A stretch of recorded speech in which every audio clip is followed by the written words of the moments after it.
ஒரு கடற்கரை கிராமத்தில் மீனா என்ற சிறுமி வாழ்ந்து வந்தாள். அவளுக்கு ஓவியம் வரைவது மிகவும் பிடிக்கும். ஆனால் அவள் வரையும் படங்கள் அவள் நினைப்பது போல அழகாக வராது. ஒரு நாள் பள்ளியில் வரைபட போட்டி அறிவிக்கப்பட்டது.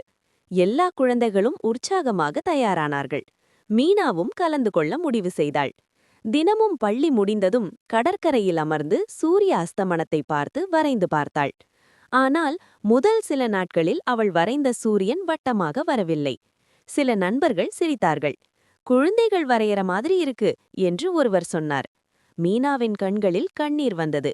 நான் போட்டியில் கலந்துக்கவே வேண்டாமோ என்று யோசித்தாள். அதே சமயம் அங்கேயே இருந்த ஒரு வயதான மீனவர் அவளை பார்த்தார். மகளே, நீ தினமும் இங்கே வருகிறாயே என்று கேட்டார். ஆமாம் தாத்தா, ஆனால் எனக்கு சரியாக வரைய முடியவில்லை என்றாள் மீனா. மீனவர் சிரித்தார். நான் கடலில் மீன் பிடிக்க ஆரம்பித்தபோது தினமும் காலியான வலைதான் வந்தது. ஆனாலும் நான் வலை வீசுவதை நிறுத்தல. இன்று இந்த கிராமத்தில் சிறந்த மீனவர்களில் ஒருவன் நான். நீ தினமும் வரைகிறாய். அந்த முயற்சி உன்னை ஒரு நாள் வெற்றியாளராக மாற்றும். அந்த வார்த்தைகள் மீனாவுக்கு தைரியம் கொடுத்தது. அவள் இன்னும் அதிகமாக பயிற்சி செய்தாள். ஒவ்வொரு தவறும் சரி செய்தாள். போட்டி நாள் வந்தது. மீனா கடற்கரையின் அழகான சூரிய அஸ்தமனத்தை அழகாக வரைந்தாள். முடிவுகள் அறிவிக்கப்பட்டபோது முதல் பரிசு மீனாவுக்கே. அவள் மேடையில் நின்றபோது தாத்தாவின் வார்த்தைகள் நினைவுக்கு வந்தது.